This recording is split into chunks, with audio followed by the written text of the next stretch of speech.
jetzt nie wirklich, wie soll ich sagen, zu den coolen Kids gezählt hat, weil man dick war und ich war übrigens auch mal beim Sport, die, die, die letzte, die gewählt wurde. Ich war pummelig oder dick, wie man das auch immer nennen möchte. Ich hatte keine Hobbys, ich habe mich für nichts interessiert. Ich habe eigentlich, weil ich dachte, also in der Schule war ich auch schlecht, also von den Noten her meine ich. Und wenn ich nach der Schule nach Hause gekommen bin, dann habe ich eigentlich nur Fernsehen, nur Fernsehen geguckt und gegessen. Das war's. Und ich hatte eine Freundin und naja, ich sag's mal so, die Basis unserer Freundschaft war, dass wir beide uncool waren und keine Freunde hatten und sie halt auch dick, pummelig war, wie auch immer. Und wir beide, das fällt mir auch gerade ein, oh Gott, ich glaube, das kennt, also nicht jeder, nein, natürlich nicht jeder, aber viele kennen das, diese Situation, ich habe das gehasst. Wenn man dann im Sportunterricht ist und es müssen zwei Gruppen gebildet werden und es ist so verletzend, wirklich für jedes, oh, ich werde das nie vergessen. Und dann weißt du ganz genau, dass entweder du oder deine dicke Freundin eine der letzten sein wird. Es gibt nur diese Option, jeder in der Klasse weiß das. Und es ist so, ich habe mich immer gefreut, wenn der Lehrer dann Gruppen gemacht hat in 1, 2, 1, 2, weil dann wusste ich, ich muss diese Blöße nicht über mich ergehen lassen. Das war echt schlimm. Aber gut, ich hätte mich auch nicht gewählt. Also ich meine, es geht ja um Sport und ich war halt, ja, ich konnte nicht schnell laufen, ich war total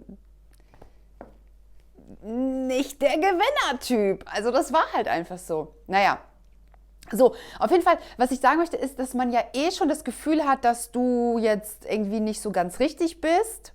Heute, wo ich selbst erwachsen bin, kann ich nicht verstehen, wie man als erwachsener Mensch einem Teenager solche Fragen stellen kann und ihn dadurch noch viel mehr verunsichert. Also ich meine, ich war ja eh schon wie so ein, war so unsicher, ich habe mich so unwohl gefühlt. Ich habe mich immer wie so ein Mogli, am liebsten wäre ich durchsichtig gewesen. Und wenn dann, also es hat sich ja auch eh keiner für mich interessiert. Alle waren dann schon in dem Alter, keine Ahnung was, 12, 14 und so, schon mit hier Jungs am Flirten und treffen alle 3 Tage einen neuen Freund. Für mich hat sich ja keiner interessiert. Also ich meine, ich habe mich auch selbst für mich nicht interessiert, so wirklich. Und natürlich werde ich jetzt keine Verehrer gehabt haben oder sonst was. Also selbstverständlich nicht. Und wenn dann irgendwie deine Tante kommt oder irgendjemand da aus dem Bekanntenkreis und sagt, na, hast du denn schon einen Freund oder so? Und dann, was passiert denn mit diesem jungen Menschen, der ja eh schon total unsicher ist, der denkt dann, oh mein Gott, alle haben einen Freund und ich nicht, deswegen stimmt mit mir was nicht. Und das habe ich ja auch immer geglaubt. Ich meine, was für ein Freund. Ich finde das auch übrigens mit 12 oder so, finde ich das viel zu jung, aber davon mal abgesehen, jeder soll das irgendwie selber wissen. Aber dann verunsichert man ja diesen jungen Menschen noch viel mehr. Was soll das? Ich würde doch nicht, also es wäre doch die letzte Frage, die ich dann jemandem stellen würde. Vor allem, wenn ich ja sehe, wenn es jetzt irgendwie so wie ich, ein dickes, schüchternes Mädchen ist, was am liebsten sich die ganze Zeit verstecken würde vor der ganzen Welt, dann würde ich doch nicht ihr so eine Frage stellen. Genauso, wenn ich irgendwie einen jungen Mann sehe, wo ich weiß, der sitzt den ganzen Tag im Keller vorm PC und spielt und sieht sonst irgendwie kein Tageslicht oder weiß ich was, würde ich den doch nicht fragen, und, was sind so deine Hobbys? Weil es ist ja wie so eine Art Bloßstellung, man sieht das der Person doch an.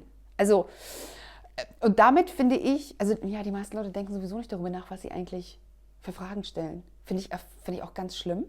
Aber okay, anderes Thema.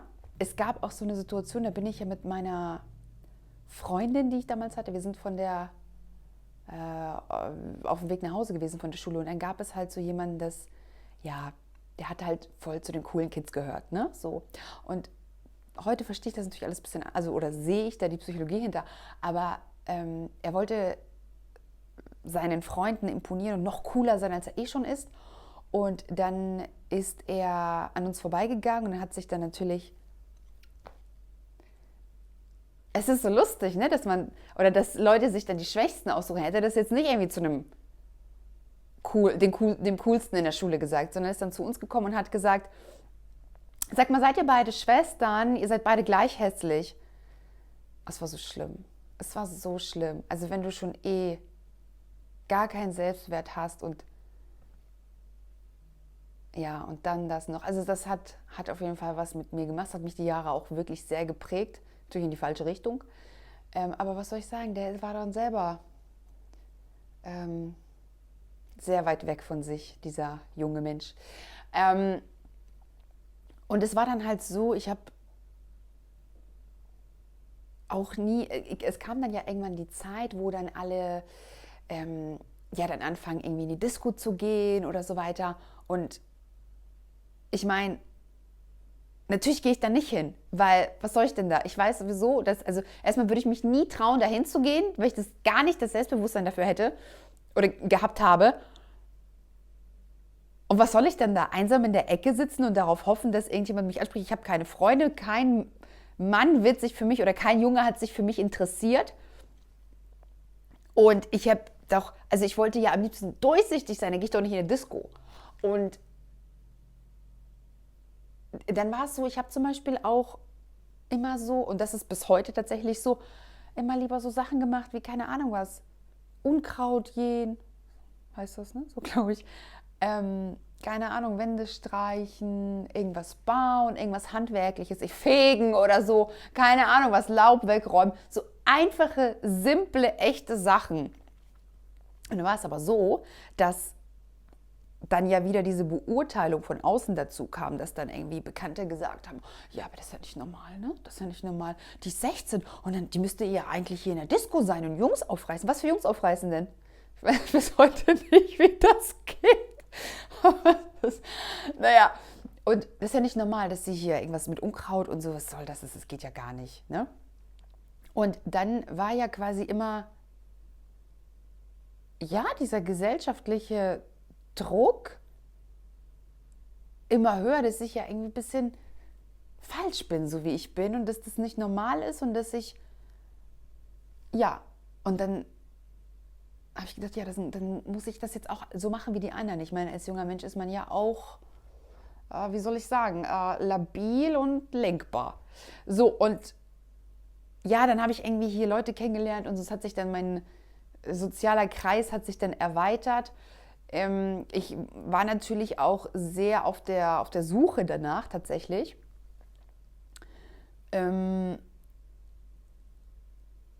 Genau, und dann bin ich halt auch immer feiern gegangen. Ich finde Disco Club, ich finde es nach wie vor total furchtbar. Und für mich war das auch nur zu ertragen, weil ich ja super sensibel bin, überhaupt was so Licht und Geräusche und überhaupt so viel Menschen, so viel verschiedene Energien, da bin ich super empfindlich, deswegen es war mal für mich ganz schlimm und ich konnte es auch nur ertragen, wenn ich wirklich total besoffen war. Genau, dann habe ich das gemacht, weil das macht man halt so. Man geht dann feiern, man knallt sich richtig die Birne zu und dann hat man Spaß und alles ist toll und ja, dann, das ist so dieses, man geht dann dahin und dann dieses Bestätigung suchen, ein bisschen tanzen und hier und da, aber also ich hatte Spaß wegen dem Tanzen an sich und weil man halt irgendwie ein bisschen Spaß hatte. Aber ich war ja nicht wirklich bei mir, also weil ich war ja total betrunken, so wie die meisten halt. Und ich fand das nie toll, ich fand es eigentlich immer furchtbar. Ich hatte auch nie Bock, dahin zu gehen. Und alle, yeah, wir gehen feiern. Und ich war so, oh nein, ich will das gar nicht. Und das hat sich auch bis heute nicht geändert. Also das Tanzen an sich und so finde ich total super. Ich bin auch die Erste auf der Tanzfläche. Zum Tanzen mache ich nochmal ein separates Video. Aber dieses, ich weiß nicht, das ist so Marktwert checken, das ist auf so eine Art und Weise, das ist wie so eine Maskerade, wie so eine Show. Und ich fand das immer total, total schlimm. Also wenn das Leute super finden, viel Spaß für mich. Ich bleibe dann, keine Ahnung, was bei den einfachen, echten, simplen Dingen. Das macht mich, also eigentlich, ja, so langweilige Sachen. Bisschen in der Natur spazieren gehen. Ja, sowas. Also keine Ahnung. Das ist das, was mir wirklich heute Freude bereitet. Und was wichtig ist, dass ich über die Jahre mich selbst so angenommen habe. Ich habe irgendwann aufgehört zu versuchen, so zu sein, wie andere es als normal sehen oder wie andere normal definieren, dass ich nicht, ja, keine Ahnung, was hier am Unkraut darum mache, sondern dann lieber Party machen gehe. Ja, aber ich will das ja nicht. Und je mehr ich das für mich selbst angenommen habe und akzeptiert habe und heute ja voll dazu stehe,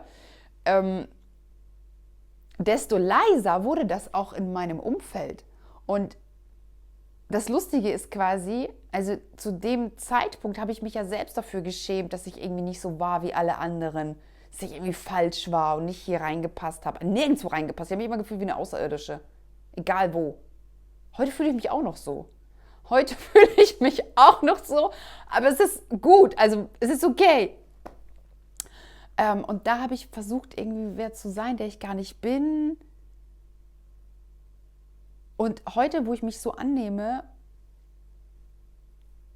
dann sagt auch keiner mehr was. Und das ist ja das worauf ich hinaus will. Wenn man sich selbst so annimmt, wie man dann ist wirklich, dann spiegelt das auch im Außen wieder. Dann werden die Leute einen auch einfach so annehmen, wie man ist letztendlich.